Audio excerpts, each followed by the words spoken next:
Məşhur el məsəli var. Dişin ağrıyırsa çək qutar, qonşun pisdirsə kök qutar. Pis qonşu deyəndə ağlımıza Ermənistan gəlir. Ancaq təəccüblüdür ki, son vaxtlar Ermənistanın bizə münasibəti digər iki qonşumuzdan, Rusiya və İranın yanaşmasından qat-qat loyal olub. Məlumunuzdur ki, İsrail-İran müharibəsinin gedişində Azərbaycan bir neçə dəfə əsassız yerə ittiham edildi. Onsuz da sonra məlum oldu ki, İsrail İrana hücum edən dronları paytaxt Tehrandan qaldırırmış. İndi məsələ başqadır. Məlumumuzdur ki, İsrail-İran müharibəsi zamanı Azərbaycan onlarla, bəlkə də yüzlərlə Rusu müharibənin, dronun, raketin, bombanın altından xilas etdi. Onların təhlükəsiz təxliyəsinə imkan yaratdı. Xilas edilənlər arasında Rusiyanın məşhur simaları da var idi.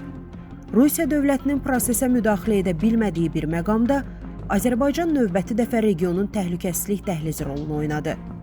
Sonra həmin ruslar təhlükəsiz şəkildə öz vətənlərinə, Rusiyaya yola salındı. Azərbaycanın bu sülhməramlı addımından bir həftə keçməmiş Rusiyadan şok xəbərlər gəldi. Məlum oldu ki, Rusiyanın Yekaterinburq şəhərində Federal Təhlükəsizlik Xidməti Azərbaycanlıların yaşadıkları müxtəlif ünvanlara basqınlar edib.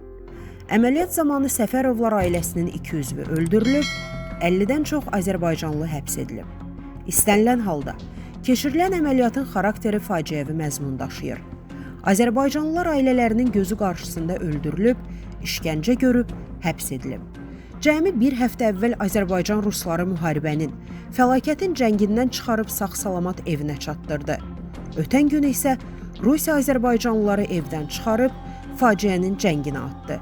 Məncə, mənzərə hər kəsə aydındır.